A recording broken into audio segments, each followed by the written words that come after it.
다니엘이 가졌던 깊은 친밀함의 자리에서 걷게 되면 죄가 아닌 일이라도 자유롭게 할 수 없게 됩니다. 그것을 하는 것이 죄는 아니지만 더 이상 그것을 할 수 있는 자유가 없는 것입니다. 이는 하나님의 부르심에 따라 영적인 현실과 연결되기 위해 자연스러운 삶의 정리가 필요한 것입니다. 오늘 아침 제가 전하고 싶은 것은 하나님께서 제 마음에 주신 이 세대가 여호수아 세대의 한 유형이라는 것입니다. 여러분이 모두 나이 든 사람들이라는 말이 아닙니다. 여호수아 세대에는 하나님의 백성을 약속의 땅으로 인도하기 위한 특별한 은혜와 기름 부음이 있습니다. 이 세대는 하나님께서 이 시대의 끝에 풀어놓으시기를 원하시는 약속의 가능성으로 가득 차 있습니다. 하나님께서는 수백만의 사람들을 약속의 땅으로 인도할 수 있는 성품을 가진 남자와 여자를 찾고 계십니다. 여호수아는 이 일의 상징적인 인물입니다. 여호수아 1장 1절에서는 모세의 죽음 이후 하나님께서 모세의 종이었던 여호수아에게 말씀하신 것을 기록하고 있습니다. 이 첫 구절은 매우 의미심장한데 지금까지 하나님께서는 여호수아에게 직접 말씀하신 적이 없었고 항상 모세를 통해 여호수아에게 말씀하셨습니다. 그러나 이제는 하나님께서 우리 세대를 향해 스스로 하나님의 음성을 들을 줄 알도록 성장하라고 부르고 계십니다. 이 마지막 시대에 하나님의 위대한 움직임에서 리더가 되기 위한 첫 번째 조건은 하나님의 말씀에 대한 친밀한 지식입니다. 하지만 그보다 더 중요한 것은 하나님의 음성에 대한 이해와 감수성입니다. 이제는 목사나 예언자에게만 의존하는 시대는 지났습니다. 우리는 각자 하나님의 음성을 들어야 합니다. 이를 위해서는 하나님의 비밀스러운 장소로 깊이 들어가려는 결단을 내려야 합니다. 교회는 이제 우리가 중재자가 필요 없다는 것을 이해해야 합니다. 하나님은 성도들을 온전하게 하여 사역을 감당하도록 오중직분을 주셨습니다. 그러나 대부분의 오중직분은 성도들이 특정 운동이나 하나님의 사람에게 의존하도록 만들어졌습니다. 이 시대는 끝났습니다. 하나님께서는 자신의 백성이 일어나 하나님의 군대에 합류하고 주님의 일을 직접 감당하기를 원하십니다. 모든 거듭난 사람은 하나님의 사역과 부르심을 받았습니다. 여러분은 그 사역과 부르심을 위해 준비되어야 합니다. 만약 여러분이 다니고 있는 교회가 여러분을 준비시키지 않는다면 그 교회를 떠나십시오. 하나님께서 여러분의 삶을 위해 부르신 사역에 준비될 수 있는 곳으로 가십시오. 교회는 오락을 위한 것이 아니라 그리스도와 함께 온전하게 결합되고 주님께 사용될 준비를 위한 것입니다. 그 첫걸음은 하나님의 음성을 아는 것입니다. 더 이상 목사의 믿음에 따라 움직이지 않을 것입니다. 우리는 사람들이 모든 것을 목사에게 의존하는 문화를 만들어 왔습니다. 심지어 제가 목회를 할 때도 이상한 일들이 있었습니다. 어떤 사람이 저에게 와서 목사님의 문제가 생겼어요 라고 말하면 무슨 문제죠? 라고 묻습니다. 그러면 차가 도로에서 고장났어요 라고 대답합니다. 그러면 저는 견인차를 부르세요 라고 말합니다. 사람들은 자기 결정을 내리지 못할 정도로 어리석어질 수 있습니다. 또 어떤 사람들은 목사님 저를 위해 기도해 주세요 라고 말합니다. 무엇을 위해 기도할까요? 라고 묻자 그냥 하나님께서 원하시는 대로요 라고 대답합니다. 그러면 저는 가서 앉으세요 라고 말합니다. 기도를 원하면 무엇을 위해 기도받고 싶은지 말하세요. 그냥 하나님이 말씀하시는 대로라는 모호한 요청은 하지 마세요. 하나님께서 말씀하시는 것은 성경을 열고 들으라는 것입니다. 여러분 스스로 해야 합니다. 그게 하나님께서 말씀하시는 바입니다. 우리는 하나님과의 친밀함을 발전시킨 다른 남자나 여자에게 너무 의존하게 되었습니다. 그리고 그들이 우리를 대신해서 하나님과의 관계를 이끌어 주기를 원하지만 그것은 통하지 않습니다. 하나님은 리더들을 찾고 계십니다. 여호수아에 대해 흥미로운 점이 하나 있습니다. 여호수아는 광야에서 40년 동안 모세를 섬겼습니다.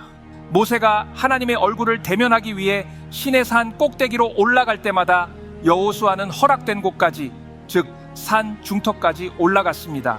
그 이상은 갈 수 없었죠. 허락되지 않았으니까요. 하지만 모세가 산에서 내려올 때에도 여호수아는 내려오지 않았습니다.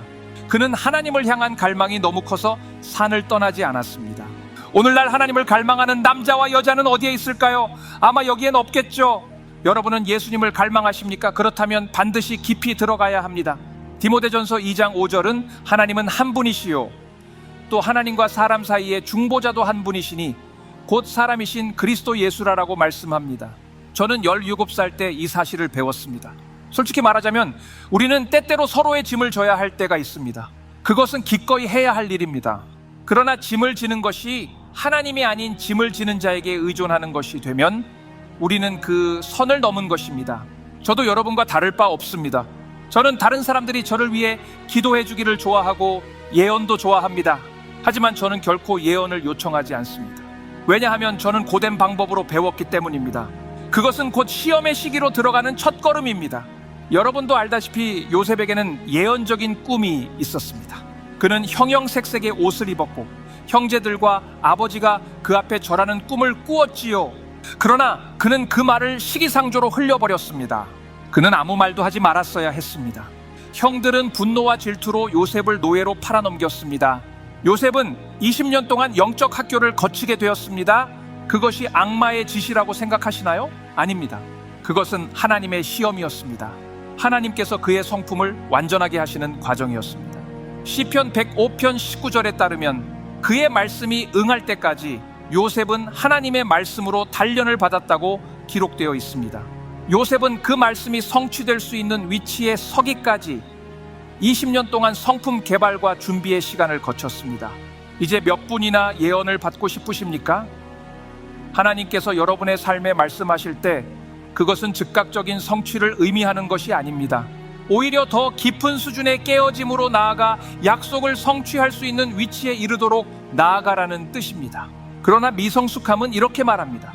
당신에게 저를 위한 말씀이 있나요? 저를 위한 말씀이 있나요? 보통 이런 질문을 하는 사람들은 기도를 요청할 때도 이렇게 말합니다. 하나님께서 보여주시는 대로요. 이것은 일종의 조작입니다. 만약 누군가가 저를 조작하려고 한다면 저는 화가 날 수 있습니다. 그것은 제가 정말로 싫어하는 태도입니다. 저에게 와서 저를 위한 말씀이 있나요? 라고 묻는 사람들에게 저는 이렇게 말합니다. 말씀이 있습니다. 그 말씀대로 행하십시오. 여전히 저와 친구일 수 있겠죠? 괜찮습니다. 저는 하나님과 친구이니까요. 우리는 주님께서 자신과 교제하며 잘 듣는 사람들에게 마음의 비밀을 나누시는 시대에 살고 있습니다. 하지만 제가 깨달은 것은 대부분의 사람들에게는 이것이 가장 어려운 일이라는 것입니다. 언제 마지막으로 성스러운 침묵 속에 잠긴 모임을 가져본 적이 있나요? 저는 오랜 세월 동안 많은 목회자들이 하나님 앞에서 잠시 침묵하자고 말하는 것을 지켜보았습니다. 10초나 12초만 지나면 누군가는 서성거리거나 기침을 하거나 페이지를 넘기거나 하는 등의 소란이 일어납니다. 더 이상 침묵이 유지되지 않습니다. 이것은 무엇을 의미할까요? 한편으로는 명백한 훈련 부족을 나타내는 것이지만 다른 한편으로는 때때로 우리가 육신으로 영적인 영역에 들어가려고 한다는 것을 의미합니다. 그렇게 할 수는 없습니다. 우리는 거룩하신 분의 임재가 방에 들어오시는 것을 보았고 그로 인해 1시간에서 1시간 20분 동안 침묵 속에 머무른 적도 있었습니다. 하나님의 임재가 그토록 뚜렷하게 나타나서 아무도 움직이지 못했던 상황이었습니다. 여러분이 핀 떨어지는 소리까지 들을 수 있었을 것입니다. 우리는 곧 그와 같은 장면을 다시 목격하게 될 것입니다.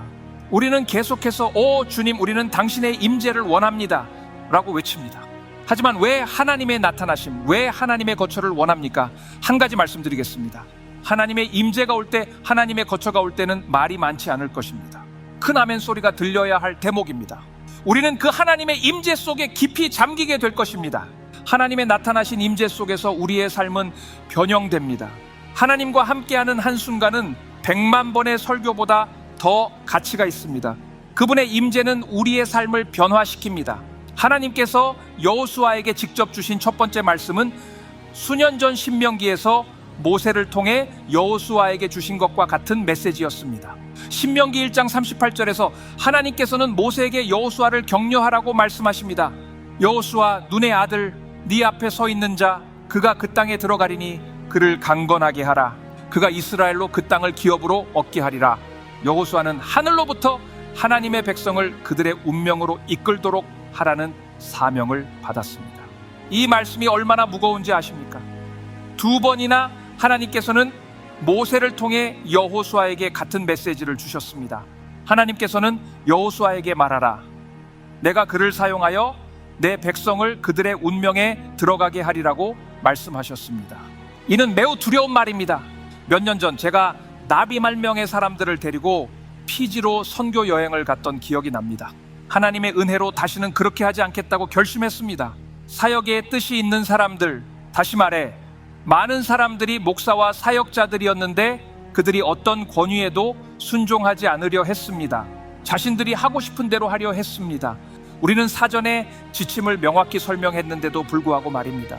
그때 저는 이건 정말 형편없다라고 생각했습니다. 함께 간 11명의 청소년들은 마스터스 커미션이라는 프로그램을 통해 인생과 사역을 준비하는 아이들이었습니다.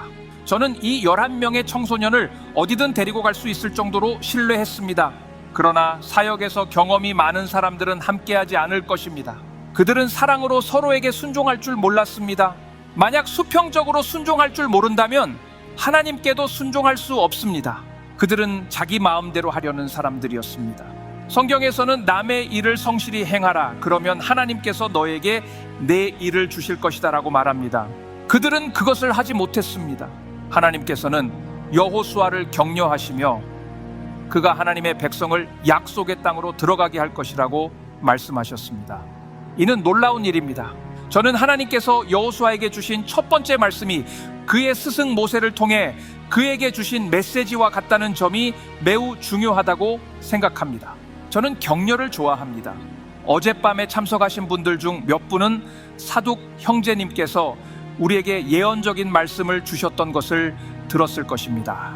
저는 감사했지만 동시에 또 시작이구나라고 생각했습니다. 왜냐하면 저는 알고 있기 때문입니다. 그러나 그분의 은혜는 충분합니다. 제가 배운 것은 만약 그것이 진정으로 하나님으로부터 온 것이라면 저는 그저 하나님께 순종하면 되고 그분께서 길을 만들어 주신다는 것입니다. 깨어짐의 시기는 인생에서 가장 좋은 시기입니다. 우리가 깊고 친밀하게 하나님을 대면할 수 있는 유일한 때는 바로 깨어짐 속에서입니다.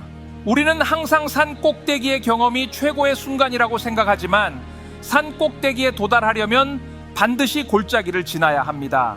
깨어짐의 시기 동안 우리가 의지하던 모든 지지대, 우리가 알고 있다고 생각했던 모든 것, 우리의 육체적인 것들이 모두 벗겨집니다. 그때가 가장 좋은 시간입니다. 왜냐하면 그때 우리는 그분의 형상으로 변모하게 되기 때문입니다. 그리고 하나님을 더 깊이 알게 됩니다. 그래서 바울은 환난 중에도 즐거워하노라고 말할 수 있었던 것입니다. 저는 처음에 바울이 미쳤다고 생각했습니다. 돌에 너무 많이 맞아서 그런가 싶었죠.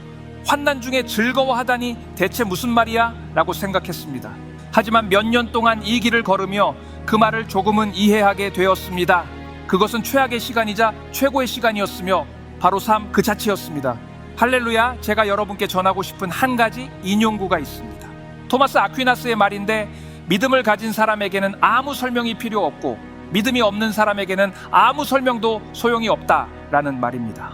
죽음의 골짜기를 지나보지 않은 사람에게는 아무리 설명해도 이해되지 않을 것입니다. 하지만 그곳을 지나온 사람에게는 설명이 필요 없습니다. 저는 이전에 1902년 초부터 살았던 한 하나님의 사람에 대해 이야기한 적이 있습니다. 그는 아주 오랜 신앙의 여정을 걸으며 하나님의 사역에 함께했던 인물이었습니다. 그는 아주사 스트리트 부흥을 겪었고 시무어 목사와 함께 사역했으며 에이미 심플 맥퍼슨과도 사역했습니다. 지난 100년 동안 하나님께 크게 쓰임받았던 이들과 사역한 인물이었죠. 그가 구원을 받은 시간은 우리 대부분이 살아온 시간보다도 길었습니다. 그는 85년 넘게 구원받아 살아온 사람이었습니다. 우리는 많은 그런 분들을 만났습니다. 레시마에서 마마 젠킨스라는 작은 흑인 여성도 만났죠. 그녀의 아버지가 잉글랜드에서 일하고 있을 때 그녀의 탄생을 예언받았고 그녀는 그의 영적 딸이 될 것이며 그가 그녀를 멘토링할 것이라는 예언을 들었습니다. 그녀가 태어난 지 오래 지나지 않아서야 그 예언이 성취되었습니다. 스미스 위글스워스는 마마 젠킨스를 멘토링했고 그녀는 놀라운 계시와 기적의 영역을 걸었습니다. 그녀가 경험한 일들은 이야기하자면 예수님께서 다시 오실 때까지 계속할 수 있을 정도로 놀라운 것들이 많습니다. 제가 여러분에게 들려주고 싶은 이야기가 하나 있습니다. 저는 이 이야기를 정말 좋아합니다. 어느 날 1940년대에 마마 젠킨스는 버스와 기차가 유일한 교통수단이었던 시절에 가족을 방문하러 몇 개 줄을 지나가고 있었습니다. 그날 성령님께서 그녀에게 기차역으로 가라라고 말씀하셨습니다. 그녀는 돈이 없었지만 주님이라고 대답하고 손가방을 들고 기차역으로 갔습니다. 기차역에 도착하자 한 기차 안내원이 그녀에게 표를 건네주며 여기 표가 있습니다라고 말했습니다. 그녀는 감사합니다라고 말하고 기차에 탔습니다. 그녀는 하나님께 주님 어디로 가는 건가요? 라고 묻고 표를 확인해 보니 2날이 걸리는 곳이 목적지였습니다. 그녀는 기차를 타고 이틀 동안 여행한 후 기차에서 내렸습니다. 그곳에는 택시기사가 기다리고 있었고 그는 좋습니다. 제가 당신을 기다리고 있었습니다. 타세요라고 말했습니다. 그녀는 택시에 탔고 그가 그녀를 도시의 뒤쪽에 있는 병원으로 데려다 주었습니다. 택시기사는 당신은 보여서는 안 됩니다. 병원 안으로 들어가면 하나님께서 무엇을 해야 할지 보여주실 것입니다 라고 말했습니다. 그녀는 병원에 들어가서 방황하다가 마침내 중환자실에 도착했습니다. 그녀는 두 간호사가 처음으로 시도되는 샴쌍둥이 분리수술에 대해 이야기하는 것을 우연히 듣게 됩니다. 그녀는 이래서 내가 여기 있는 거구나 라고 생각했습니다. 간호사들이 오늘 오후 2시에 수술을 할 예정인데 아마 살아남지 못할 것 같다. 하지만 해야 한다라고 말하는 것을 듣고 간호사들이 방을 나간 후 그녀는 그 방에 들어가 두 아기에게 기도했습니다. 하나님께서 초자연적으로 그들을 분리하셨습니다. 그녀가 다시 복도로 나가자 간호사들이 방으로 돌아갔고 그녀는 간호사들이 소리를 지르는 것을 들었습니다. 뭐야, 그들이 분리됐어, 기적이야. 그녀는 뒤로 돌아서서 나왔고 다시 택시를 타고 기차역으로 돌아갔습니다. 택시에서 내리자마자 운전사는 사라졌습니다. 그녀는 기차를 타고 다시 집으로 돌아갔습니다. 이것이 그녀의 삶이었습니다. 아멘. 예수님, 저도 그렇게 살아가게 해주세요. 앞서 제가 말씀드린 그 첫 번째 형제는 세대를 거쳐 이와 같은 하나님의 사람들과 함께 걸어갔습니다. 그래서 제가 그에게 물었습니다. 그리스도 안에서 오랜 신앙의 비결이 무엇인가요? 저는 그 찬송가 가사가 참 좋습니다. 그는 장난꾸러기 같은 눈빛으로 저를 바라보며 계속 나아가는 거지라고 말했습니다. 여러분이 잘 모를 수도 있는데 계속 나아간다는 것은 말이 쟁기 뒤에서 묵묵히 가는 것과 같은 의미입니다. 예수님 안에서 오래 가는 비결은 멈추지 않고 그냥 계속 나아가는 것입니다. 좋은 날이든 나쁜 날이든 딱딱한 땅이든 부드러운 땅이든 계속 나아가야 합니다. 저는 그 말을 듣고 약간 실망했습니다. 저는 더 깊은 지혜를 기대하고 있었기 때문입니다. 그러자 그는 웃으며 덧붙였습니다. 그리고 절름발이 크리스천을 믿지 마라. 그는 더 이상 설명하지 않고 그냥 미소만 지었습니다. 저는 그게 무슨 뜻인가요? 라고 물었지만 그는 그냥 미소만 지으며 답하지 않았습니다. 저는 다시 돌아와서 주님께 물었습니다. 그러자 주님께서는 창세기 32장을 읽어라라고 말씀하셨습니다. 창세기 32장에서 야곱이 하나님과 씨름한 이야기가 나옵니다. 야복이라는 단어는 붙다, 완전히 비워져 투명해지다라는 뜻입니다. 이는 육신을 내려놓고 하나님 앞에서 정직해지는 장소를 의미합니다. 야곱은 밤새 하나님과 씨름했습니다. 그에게는 운명이 있었지만 아직 그 운명을 위해 준비되지 않았습니다. 왜냐하면 그의 이전 삶 동안 그는 자신의 힘으로 하나님의 뜻을 이루려고 했기 때문입니다. 그는 하나님, 제 계획이 있어요. 제 방식대로 합시다 라고 했습니다. 그러나 그 방법은 잘 되지 않았습니다. 이제 그는 하나님과 씨름하며 자신의 운명을 쟁취하려 하고 있습니다. 왜냐하면 자신의 육체와 지능으로는 아무것도 이루지 못했기 때문입니다. 그는 저를 축복하지 않으시면 당신을 놓지 않겠습니다 라고 말합니다.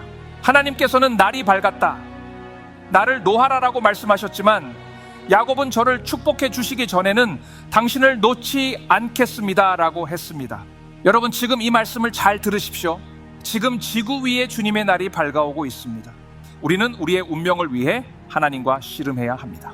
주님, 당신이 저를 축복하시기 전에는 당신을 놓지 않겠습니다. 하나님께서는 좋다라고 하시며 그의 엉덩이를 치셨습니다.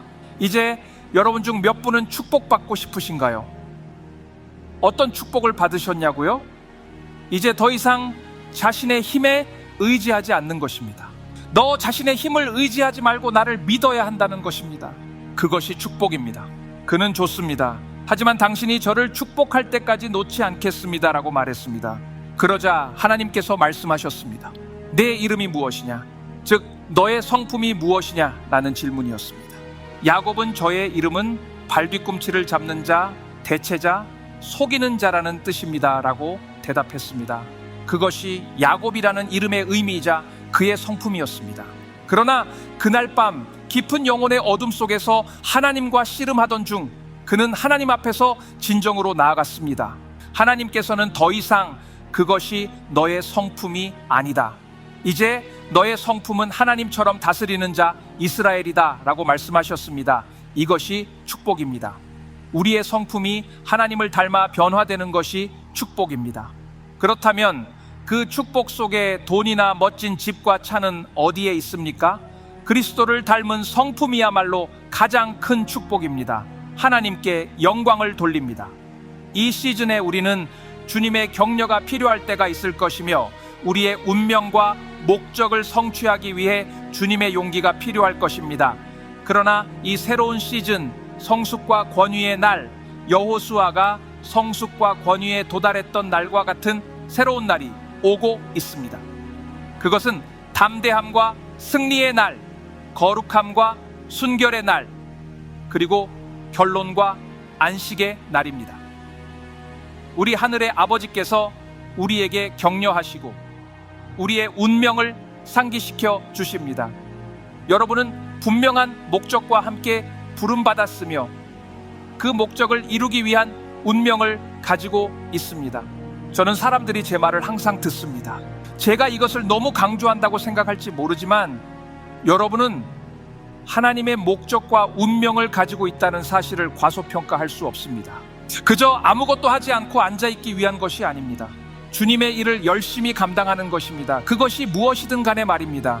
여러분, 다가오는 사역의 모델은 교회 안에서만 이루어지는 것이 아닐 것입니다. 가장 강력한 기름 부음은 시장 속에서 일어날 것입니다. 예수님이 움직였던 바로 그곳 세상 속에서 말입니다. 예수님께서 성전에서는 종교적인 영으로 인해 사역하기 어려워하셨습니다. 그래서 사람들 사이로 가셔서 하나님의 왕국의 실체를 모델로 보여주셨습니다. 하나님께서 움직이실 곳은 바로 그곳입니다. 하나님께서는 시장 속에서 일하고 계십니다. 그리고 여러분은 교회에 와서 장비를 갖추고 세상으로 나가 진짜가 되어야 합니다. 진짜가 되어야 합니다. 종교적인 것이 아니라 진짜로 말입니다.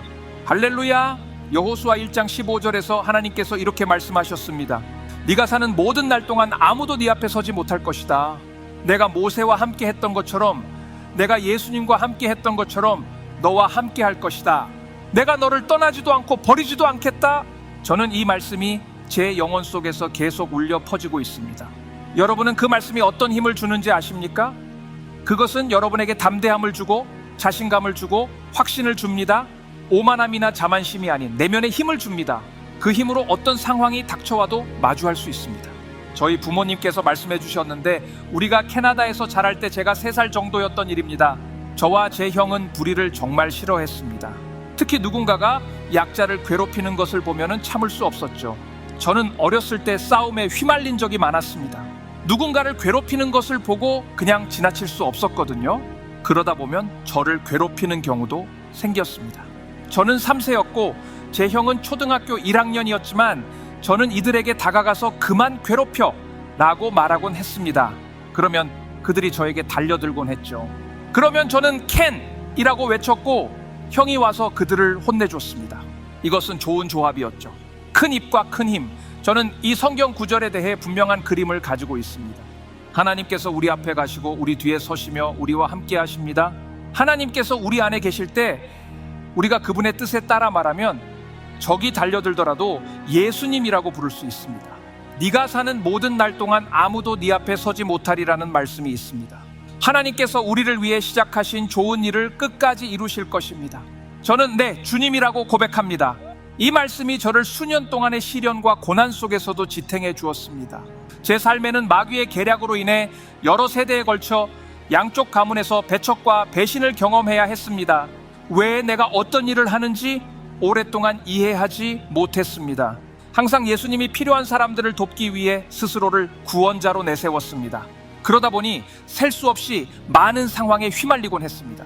어느 날 저의 친한 친구이자 당시 저의 목사님이었던 분이 저를 그의 사무실로 불러 앉혔습니다.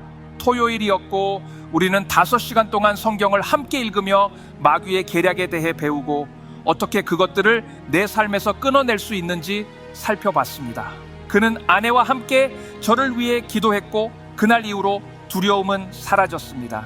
저는 더 이상 사람에 대한 두려움 속에 살지 않았습니다. 그전까지는 사람에 대한 두려움밖에 몰랐습니다.